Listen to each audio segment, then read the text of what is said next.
So welcome everyone. This is the first town hall for this year. I'm really excited to see so many familiar faces and names. It's really great to have spring here again and the birds getting all active again. And it's just like super exciting time of year, and it's like super warm weather this week. So everyone's all excited. So it's a great time of year. And I wanted to start off with some brief introductions. I actually don't see too many people on here that I want to introduce, but there's a few. So I'm going to have the Atlas team members introduce themselves. Just basically say their name and where they're located, what their role is. So I see Tom and Jared. Am I missing anyone else? That might be it right now. So Jared, I can start with me. I'm Julie Hart. In case you don't know, I'm the project coordinator. I work for New York Natural Heritage, which is a project of SUNY ESF. And I'm based out of Albany at the DC Central Office. Jared, do you want to go next?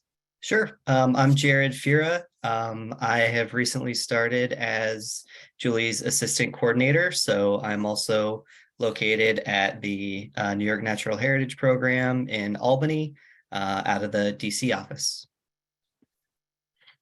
Awesome, thanks. And Tom? I'm gonna unmute you first. I'm Tom Wheeler. I'm one of the regional coordinators for the Northern District, which basically starts from Herkimer County all the way north to the Canadian border. And Wendy, do you want to unmute yourself? Yeah, hi, I'm Wendy. I'm regional coordinator for the Hudson region. Thank you. So I wanted to do that just so everyone could put some faces to names, because we are some of the people that you will interact with directly if you haven't already. And I'll show you in a little bit how to find our contact information. And I'll give you also a general email address that you can send any of your questions to as well. And then I can forward them on to the appropriate person. So tonight I wanted to kind of kick off our town halls and the 2023 Atlas season by giving a fairly short and medium length presentation. We'll see how much I talk. So I have a few slides, and then I also do want to do a short demo on the website, and then I'll leave plenty of time for questions at the end as well. So I'm going to jump into that. Let me share my screen. Let's see this screen.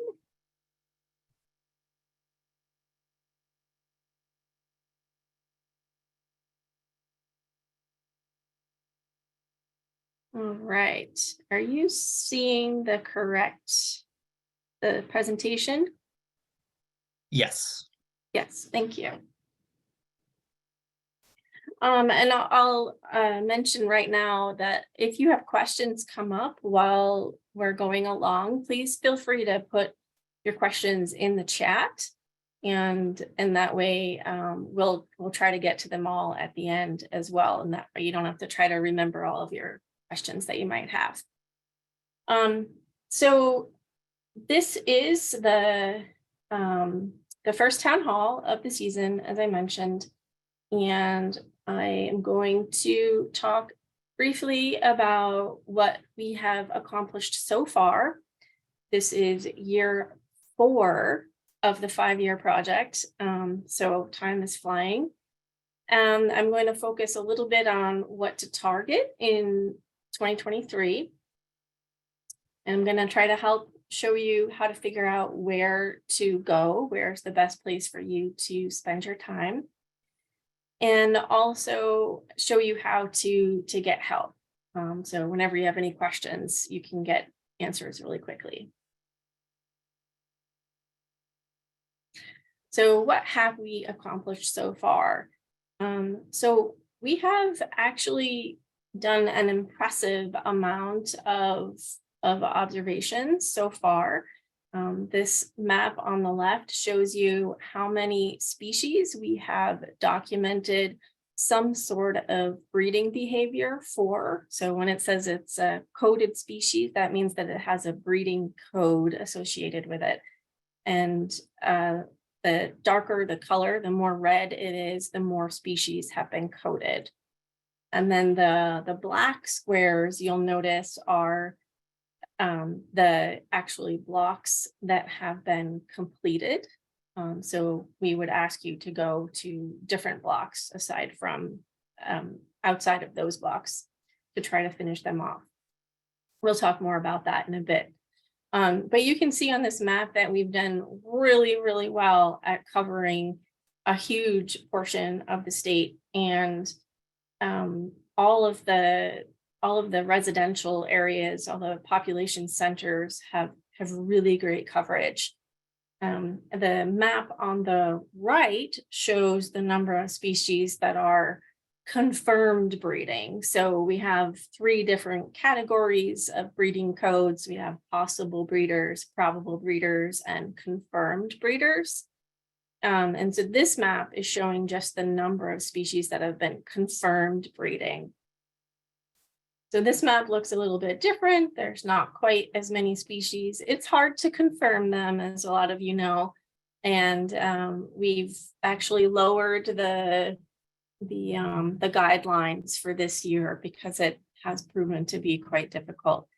But you'll see, again, we do have a little bit of coverage across the entire state, but you'll also see, you can see in the map on the right a little bit better, is that there are still some fairly big holes, right? So we still have a big hole for the Adirondacks, for the Catskills.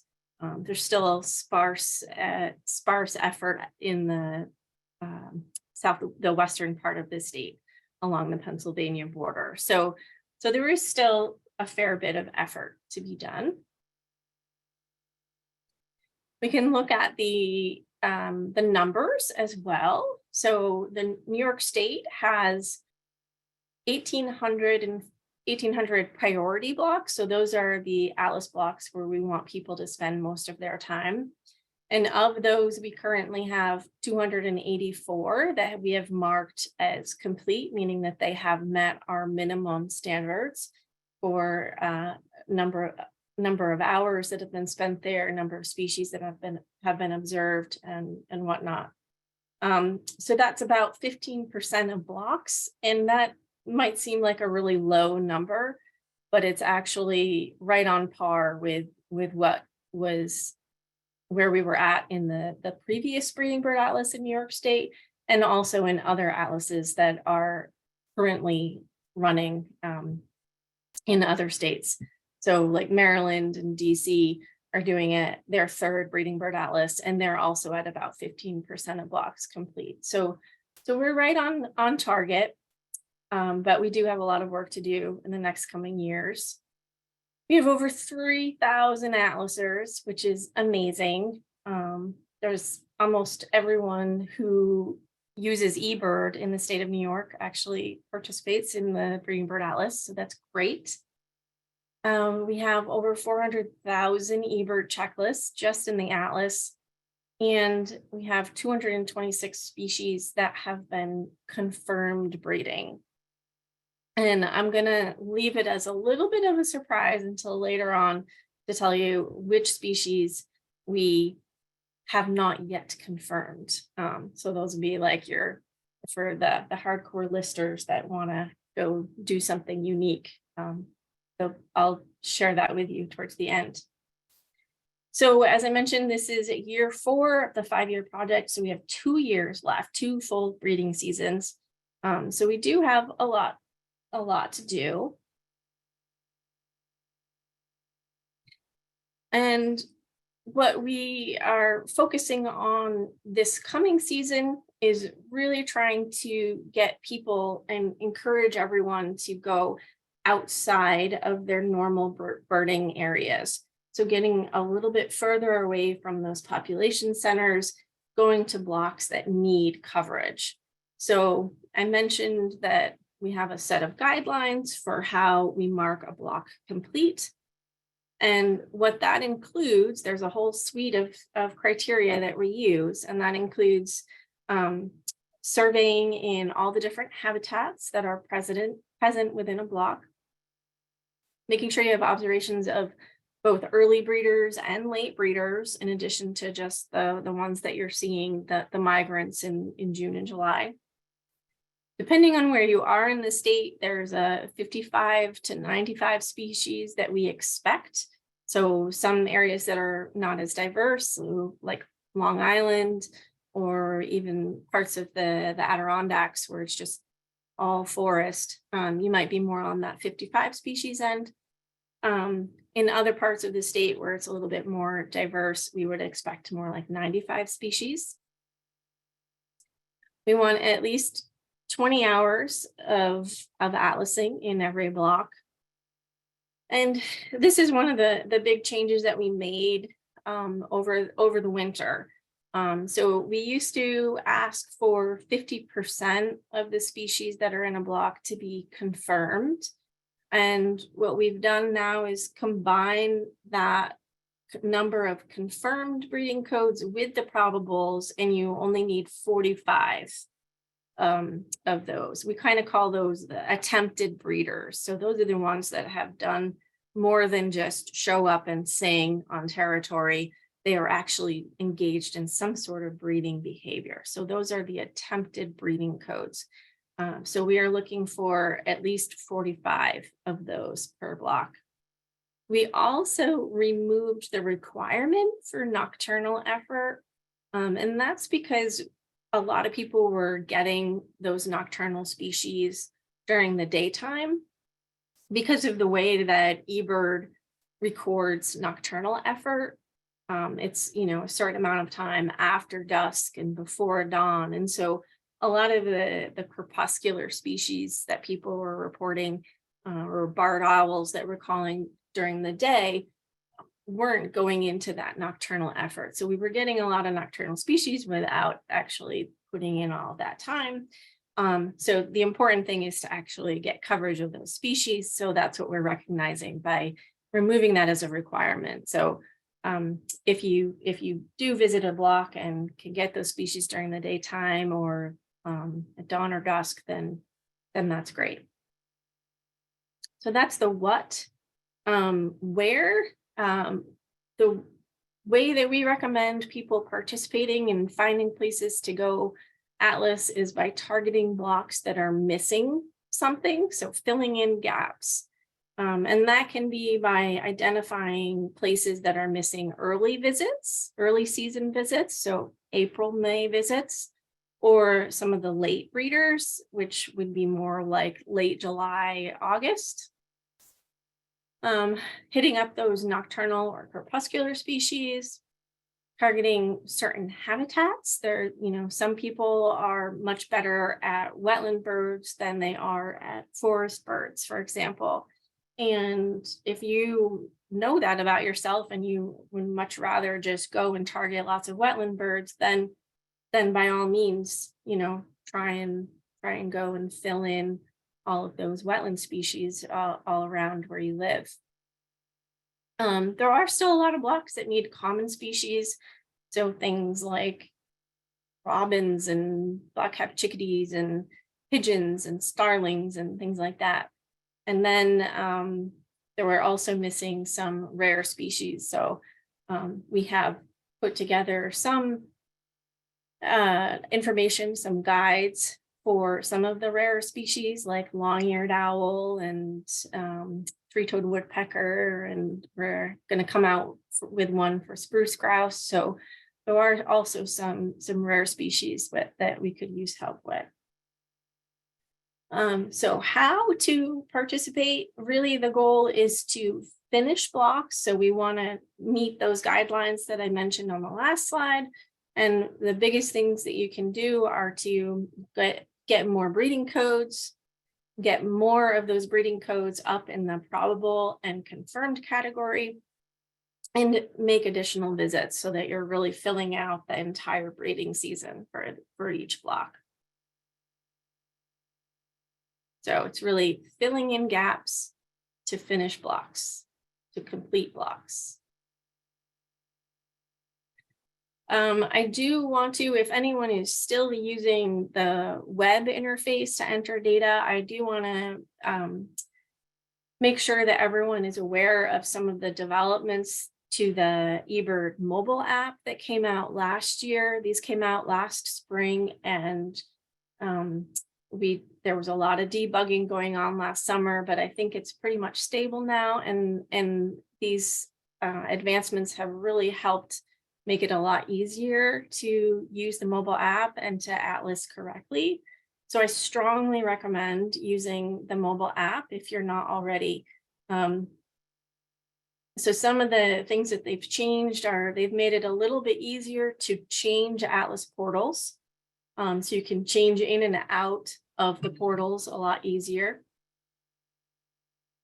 There are now warnings. So anytime you start a checklist and you go and you're about to walk over a block boundary, your phone will ding and give you an alarm saying, hey, you're getting close to a block boundary. And then there's also the maps that show you very clearly which block you are in and which ones, when you're about to cross over into a neighboring block. So it's a lot easier now than it was when we started the atlas. And I think that it saves a lot of time in the long run to use the mobile app. And it does provide us with a little bit better data just because your time and distance that you're traveling is more accurate.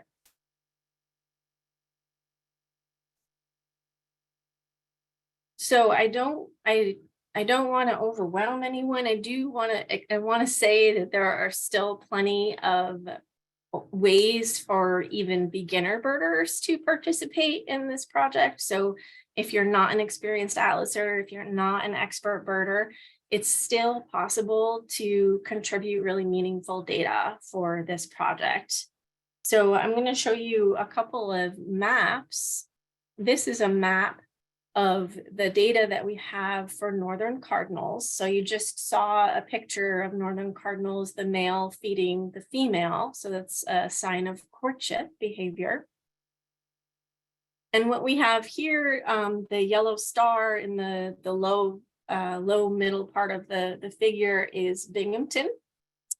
And what I've done is I've highlighted the priority blocks that do not have probable or confirmed breeding for northern cardinal.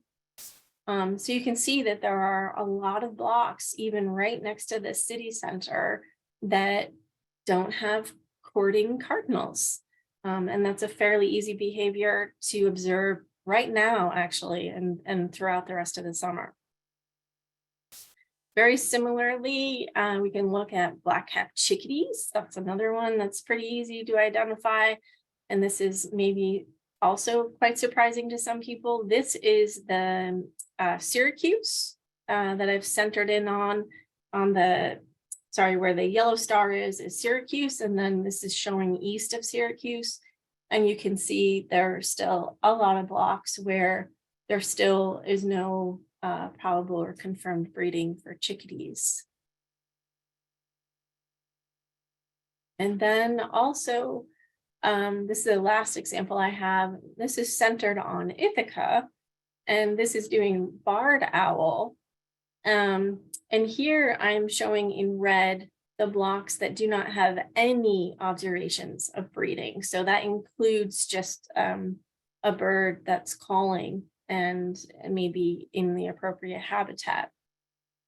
So there's still a lot of places to go if you're in the Ithaca area to go out and listen for barred owls as well. So those are just a few examples to show kind of how you can participate even if you're not an expert birder. So the next thing that I wanted to do was to show a little bit of the website. So I'm going to switch windows here for programs.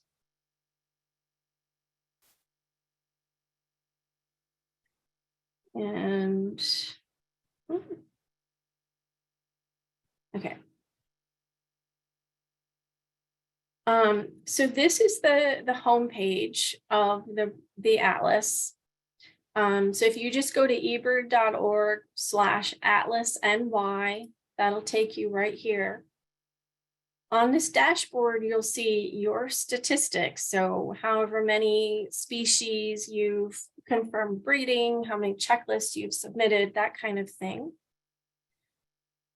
Lower down, you'll see really handy links, these links down here at the bottom of the page. And those will take you to some of the key pages on the website. So those are handy to have. And then you're going to have the news down below and also featured atlas or profiles on the right. So the important things that I wanted to show you here, first, the very top of the screen, if you go to this Explore tab, that's where you'll find all of the data that's been submitted so far to the project. So we can go over here to Atlas region and we can type in New York. And this is where you'll get the overview of the entire state.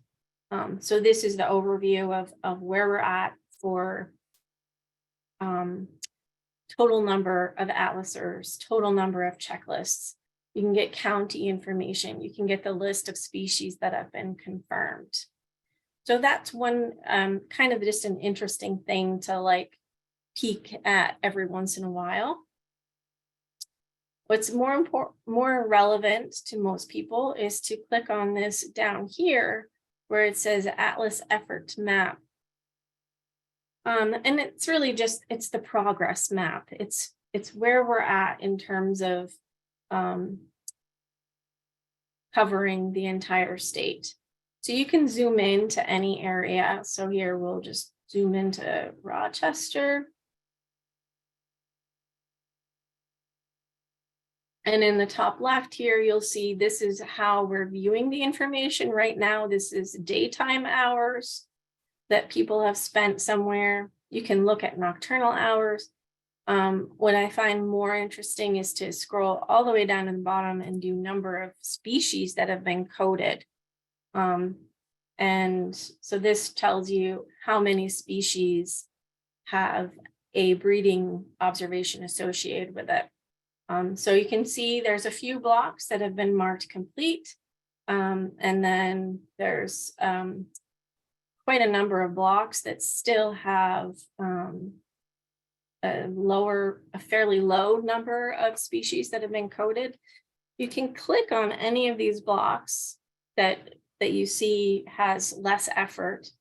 And then you can get the a snapshot overview of what's going on in that block. And then if you select view all block data, we'll go over here, you can see this block. This is not that far outside of Rochester, only has 7 checklists. There's been less than 4 hours of effort. And you can see all of the information for this block, what species have been observed, where they were observed, when they were observed, and what breeding codes have been documented. So that's one way to find a place to go. That would be a way to focus in on blocks that overall just need additional time and effort spent in them. Another way, if we go back to this Explore tab, and then this is kind of the fun thing, is using the species maps. So right now, there are lots of woodcock about, and they are very busy doing their displays, their courtship displays, which is always fun to watch. So we can type in any species that breeds in New York, and it will pull up all of the observations for that species. So depending on where you live, you can zoom into that area and see where there are no observations. So this tends to be a little black hole here between Buffalo and Rochester for some reason. There's a lot of great habitat out here, but not many people come birding out here. So there's probably woodcock in most of these blocks, but right now we don't have any observations in any of these in this whole big area, which is kind of amazing. So that's another way to figure out where you can go and target things. The other thing I wanted to show you really quickly is under this About tab. So if you go to the very top here, there's an About tab, and this is where basically all of our web content lives. So when you go there, you're going to have this column on the right-hand side that will give you quick links to different parts of the website.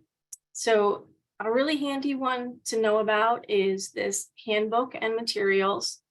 You can also get to this by scrolling down the whole page. So if we click on handbook and materials, this is kind of your one-stop shop for finding maps, instructions, reference materials, the guides that we've put together.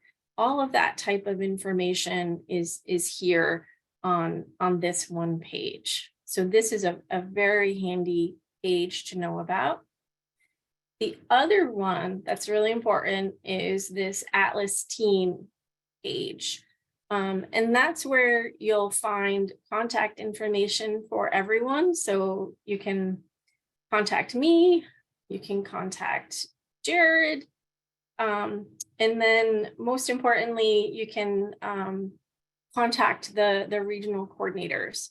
So for each of these regions on this map, there is a team of regional coordinators, and there is a corresponding email address that you can send messages to, and they will give you customized feedback. All right, so that's what I wanted to show on the website for now. And then I just had two more slides.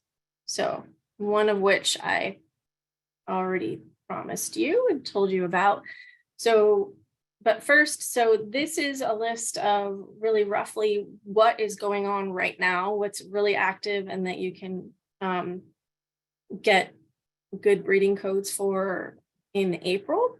So a lot of our raptors and owls, they're all either courting or building nests, or some of them, like great horned owls, they're already on nest. They might even have young already in some parts of the state. Woodcock and snipe are busy doing their aerial flight displays. Turkeys are strutting their stuff all over the place. Corvids, so your crows and jays and ravens are busy. Ravens are already on nest. Fish crow might be just starting, but American crows should be well on their way. A lot of our resident cavity nesters, so that would be like chickadees and titmice and nuthatches and our resident woodpeckers. They're all busy getting their building their cavities and pairing up and courting. And then a lot of the city birds as well. So in that category, I include like your pigeons, your starlings, your house sparrows, all of those types of birds are busy as well. And we do care about those species, you know, some of those species I mentioned, like starlings and house sparrows. Even though they're not native, they have quite an impact on our native species. So it is really important that we track those as well. So don't forget them. You may be in the habit of not recording them on your checklist normally, but we are really interested in them for the atlas. All right, and then for those people that are really curious, this is the list of species that were confirmed breeding in the last atlas that we have not yet confirmed in this atlas. I will say that some of these, like gray partridge, you know, that one used to be released by DEC and they've stopped doing that. So we're very unlikely to find them breeding in the state. Northern bobwhite, unfortunately, have pretty much disappeared.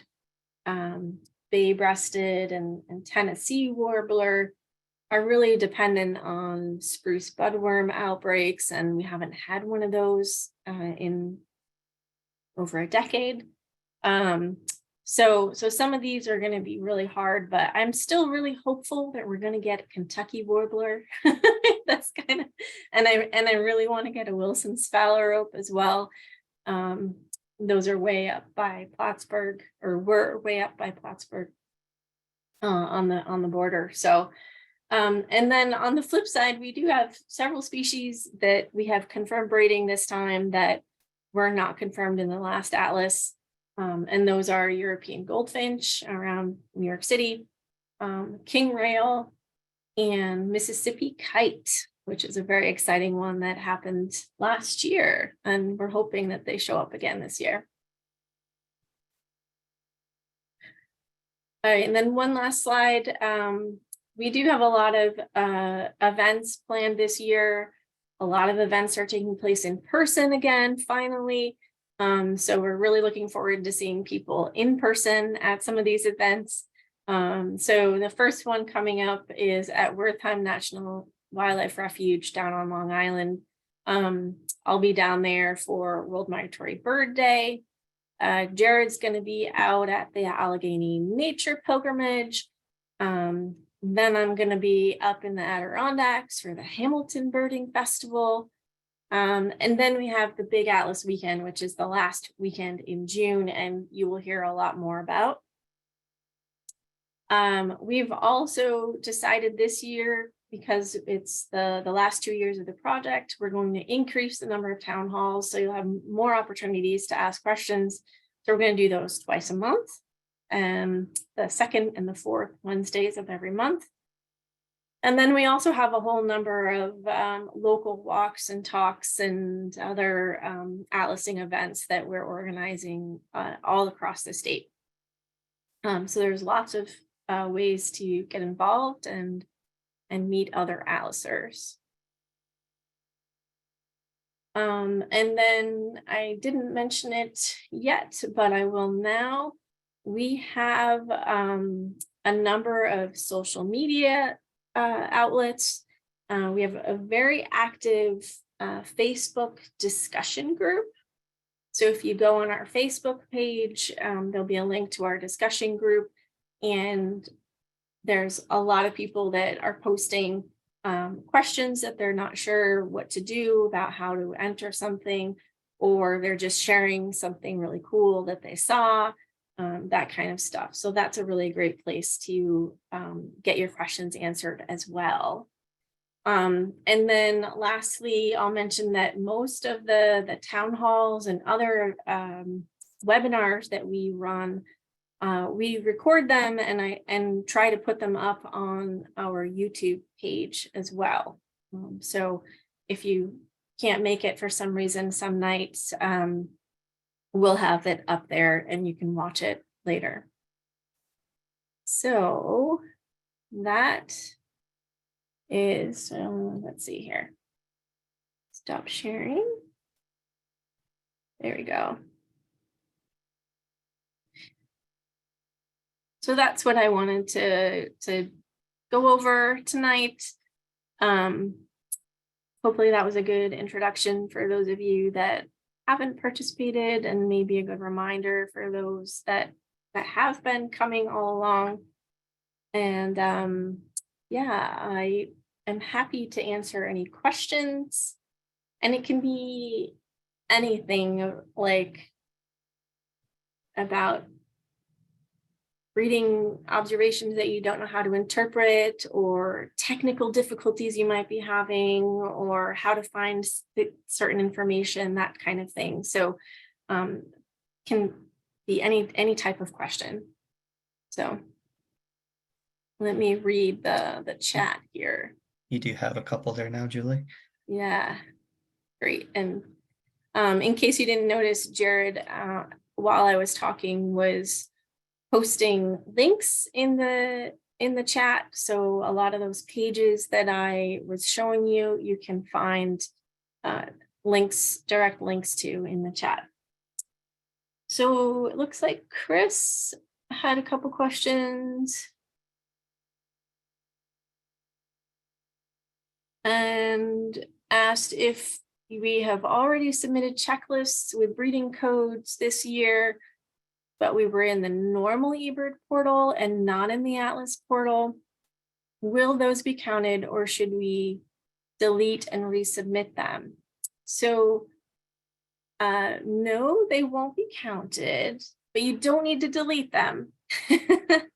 It's very easy to, if you go into my eBird, you can, on each checklist, you can just, there's a drop-down menu, and it allows you to change the portal. So it's very easy to do that after the fact. You can also change things out of the portal. Let me just, I'm gonna add a link.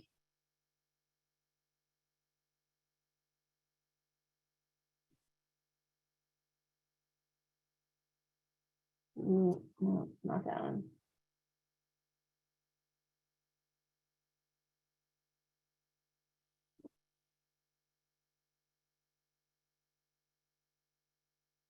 Here, okay, there's the link I wanted to send. So there's a quick image that will show you how to change the portal. It's the same way to edit your checklist, and also to add media and to hide your checklist from the public. It's the same place. There's a section there to change the portal. So is there any way to see what species are needed for priority blocks within the app, or is that only available on the desktop site? Yeah, it's only on the browser. Let's call it browser. Yeah, unfortunately, that's browser only. And Roger asked, what is the best way to find maps if you're out for a day trip about an hour or so from Utica? Also, how to identify map boundaries if no cell service? So that's a great point. It's the eBird mobile app still works even without cell service. It doesn't work if you don't have GPS signal, satellite signal. But most of New York does have satellite signal. I have run into some places in the Adirondacks where you don't have satellite signal either, but by and large, the majority of the state does have that. So the app will still work. You won't see the details of the map, but you'll still see your location with respect to the block boundaries when you're out there, even if you have no cell service. But there are also other ways to keep track of where you are. So I will just share my screen for a second here and show you. Okay. So if we go to the homepage.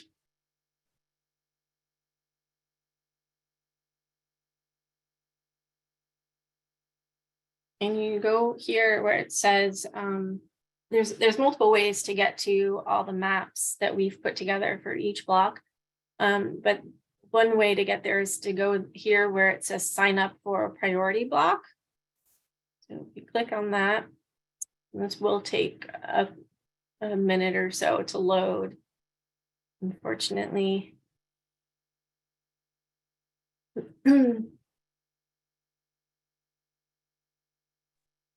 So just bear with me. Did put the Yes. direct link in the chat too, Julie, for anyone following Great. along. Thank you. It does take a while, but I'm just going to zoom in to Utica. Oops. All right. My mouse is working quicker than my computer. Here, let me see. We'll try a different base map. There we go. So we can go to Utica, and you said if you're an hour away, let's just click on any block. So you click on, oh my God. There we go. Whoops. There's just a delay. You can click on any block and you can download a satellite map or a topo map essentially for any block that you want. So and then these maps are ones that we made, and they are geo PDFs, which means that if you put them into Avenza or Gaia or any other kind of GPS app, it will track your location on the map, right? So it has spatial information in the map that those apps can read. And so it will show you your location as a little dot on those block maps. So that's the best way to get, like, if you know where you want to go, you can click on any of these blocks and download the maps that way. And it's also where you can sign up for blocks too. Oops. Let me stop share. There we go. Avenza is great, Cindy says. Do you use it, Cindy, when you're in the Adirondacks? Yeah. I know Tom uses it as well. I use it. There's a number of us that use Avenza. It's a good way to go. I usually, even if I think I'm gonna have cell coverage, or yeah, if I think I'm gonna have cell coverage, I still like to download those maps as a backup, just in case I find out I get in the field and I'm like, oops, actually, I have no idea where I am. So it's a nice backup.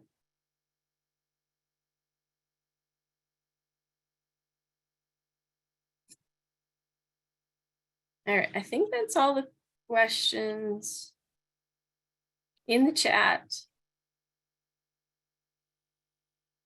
Dan, did you have a question? It looks like you're raising your hand there. Yeah, Yeah. I do. Kind of an odd one. I'm staying in a house that's right on the edge of 2 blocks.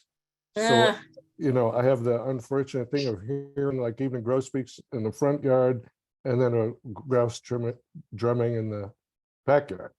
Wow. Will something happen on eBird if you enter 2 different things for the same time period? Can you do that? I mean, Yes, you can do that. okay. Because that's essentially what I was doing today, was ticking on, you know, I can do one on my phone, but the other one I'm just writing down, and there's no problem there. No, so yeah, because I end up having to do that as well because we live right near a block boundary too. And also just when I'm out atlasing, I often, if I'm atlasing primarily in one block, then I will do an incidental checklist for another block at the same time period. And I've never had a problem with that. But Okay. so I understand, I feel your pain as well, at trying to keep track of what's It's a nice problem to have. Yeah. yes. It's a good problem to have evening grosbeaks. Thank you. Chris asks, how often does the info for blocks update? If you're talking about on eBird, different parts of the information that are available on those block pages, it can be anywhere from an hour to 24 hours. Some parts of it are like 8 hours. So it varies, but a maximum is within a day, depending on which part of that you're looking at. How should I record, how should I record observations of multiple species competing for the same nest or next box? Right, because you have bluebirds, swallows, and sparrows all going for the same place. Yeah, I would use, let's see. Actually, so I never remember if territorial is a higher code than visiting probable nest site. Just check.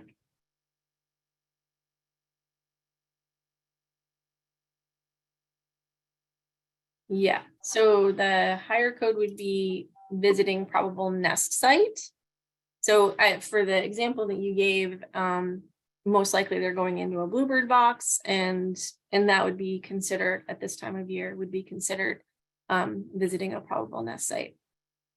And that trumps the territorial interaction. Let's see. All right, Tom reminded me that you can download the Avenza store. If you're using the Avenza app, the store has hundreds of free maps that you can download, and almost all of the DUC maps are available in the Avenza store. So if you are going to the Adirondacks or the Catskills, you should definitely download the park maps, which are pretty high resolution. And then you'll have those as a background. But they also have smaller maps for just like an individual park or state forest or whatever parcel of land you're interested in. So, and those are all GeoPDFs as well. So you can use those to see where you are in relation to other features on the map. Let's see, Lisa asks, if you're driving along and listening for snipe or owls, do you prefer one checklist with a track for the whole drive, or individual checklists at the points where you hear something? It's a good question. Depends on how far you're driving, I would say, and if you're covering drastically different habitats.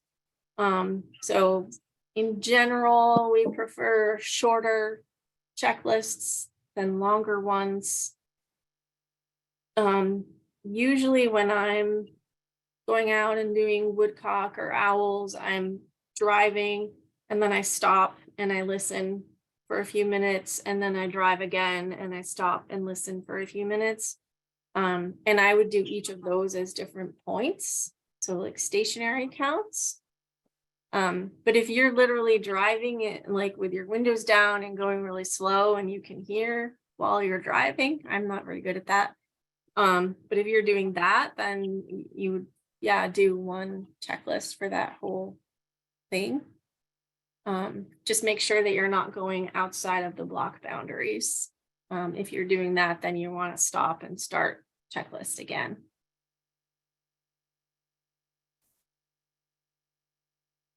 Let's see.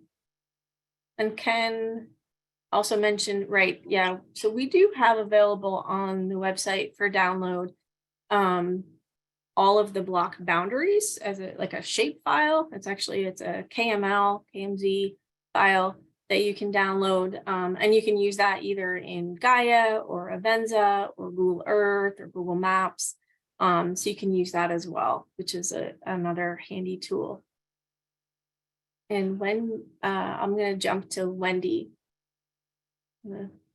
Yeah, I would have put this in the chat, but I'm using my phone. So just in relation to the map, so I do like Avenza for the block boundaries, but the other issue I've run into is I just don't know where I am on Google Maps when I get out to some places that I've been in Sullivan County. It literally, I lose my connection to Google and I'm just in a blank space. So I will download Google Maps and use them offline. There are instructions online, and maybe I should put something together. But you do it when you're at home with an internet connection.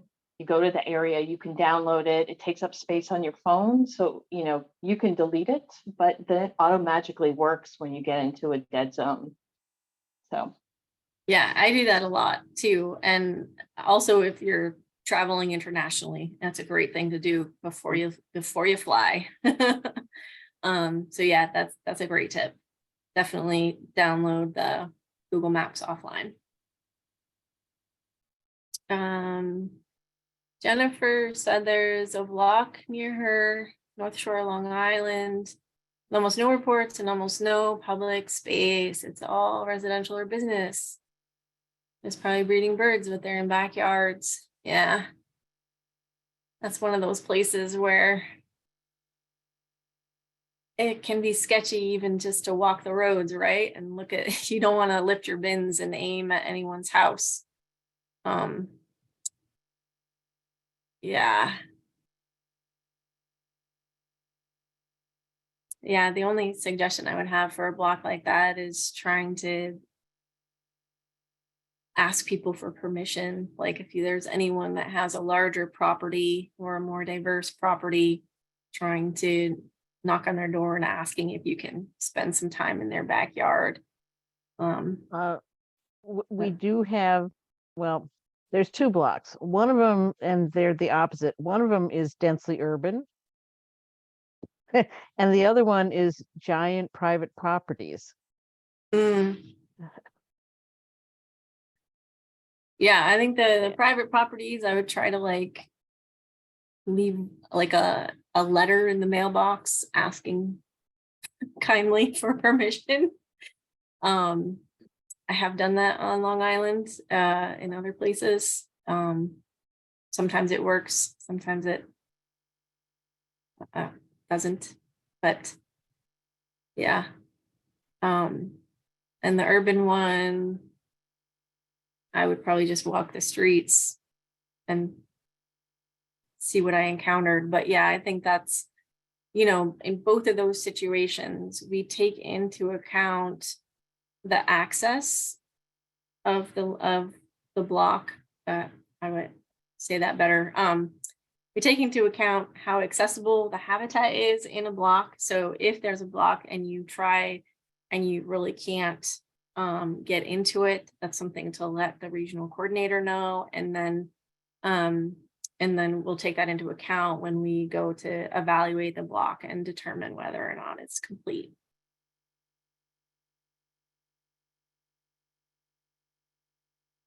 Let's see.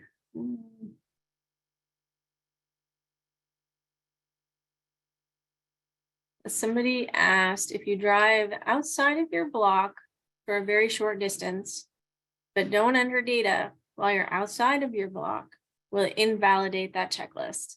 No, it doesn't.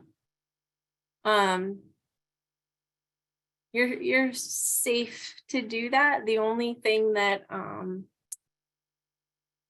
is slightly problematic is that it looks like your checklist is covering a greater area than you are actually reporting observations for. right? So if you go outside the block and you're going like a quarter of a mile to get over to another road inside your block, then your traveling checklist will be a quarter mile longer than you actually surveyed within the block. So if you can, and if you notice it in time, it's best to stop your checklist and start a new one.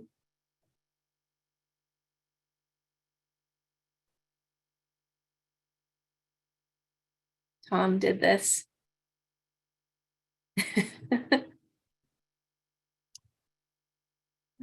You taking any questions on specific species? Yeah, This has been bugging me for a long time. I've been waiting to ask Okay. about this. we'll see. Black vulture, which I guess is notoriously difficult to find nests, so I Mhm. hear. Yeah. And I'm here in Queens on Long Island, where I don't believe there have ever been any black vulture nesting records. But I'm absolutely certain that they are resident here. Mhm. And circumstantial evidence suggests to me that they have bred. Just looking up some of, the life history, they lay a clutch of 2 eggs, and apparently the whole family stays together for a while. And so the last couple of winters, I've seen group of 4 roaming around, and just trying to piece this together more. I mean, one person has told me that he's seen them on the ground, and 2 of them had, the heads looked a little fuzzy or whatever. Mm. I think one person mentioned something about copulating, but nobody has entered anything into the portal. I mean, these people just don't do it, I guess. I don't know. So it's all very circumstantial. And I actually know what block they would be in, and I suspect it might be on private property. It's in a facility that I'm not going to wander around in, Yeah. and it happens to be a priority block. So I Okay. really want to get this species recorded, but just bouncing it off your head for ideas. Yeah. So, let's see, a couple of things. So there are a number of black vultures that do stay year round, even all the way up here in Albany. But up here, it's more places where it's like the town is disposing of roadkill deer, or it's like a farm where they're chucking out dead cow parts, and so there's food for them for the whole year. But we have several populations where they're here year round, even all the way up here. So I wouldn't be surprised that they're down there all the time. Their nests are very hard to find, yes. Most of them do tend to be in like an abandoned building or a building that's not being used very much. Although I did find one in Connecticut a couple of years ago. It was along the Long Island Sound on the southern shore that they were nesting like on the top of a building actually. But it was like the top of like a state park building, and there was no way for people or anyone to disturb them. So they were nesting kind of in the open, but you couldn't really see them until they fledged. So yeah, that's kind of what I have to say. The juveniles, yeah, I guess I would want to see a picture of the person who said they thought they might have had a young ones that had like the fuzzier heads. I mean, they do have fuzzier heads, but I think there's some variability there even with the adults having like the little bristles and stuff coming out. So yeah. I wonder if, you said you're in Queens. I wonder if Brendan Fogarty, do you have contact with Brendan? Yeah, I wonder if he could help you get access. Potentially. I'll bounce it off of him. Yeah, he might be someone who he like would want to track it down himself too. Yeah, those are my thoughts. I don't know if anyone else has any other experience with the black vultures they want to share.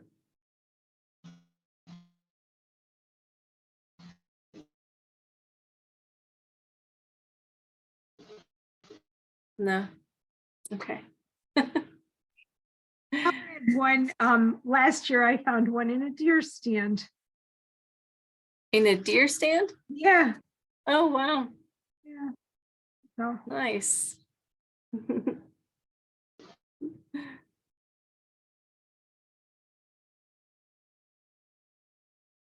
Let's see. So it is 8:05.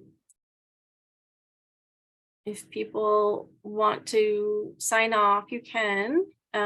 Usually we try to run these for an hour. And like I said, we'll be doing them roughly every 2 weeks this year. So there'll be more opportunities to join and ask questions. And for the rest of the season, I won't be doing as much of a presentation in the beginning. It'll be much more just answering questions that people have and sharing observations and that kind of thing. So it won't be quite so me talking to you, it will be all of us talking together. But yeah, that's all I had for tonight. I'll stay on for a few minutes in case anyone else has some burning questions, but it was really great to see everyone, and I hope you have fun getting out there and observing some breeding birds. Thank you, everyone. Thanks, Julie. That was really helpful and informative. You're welcome.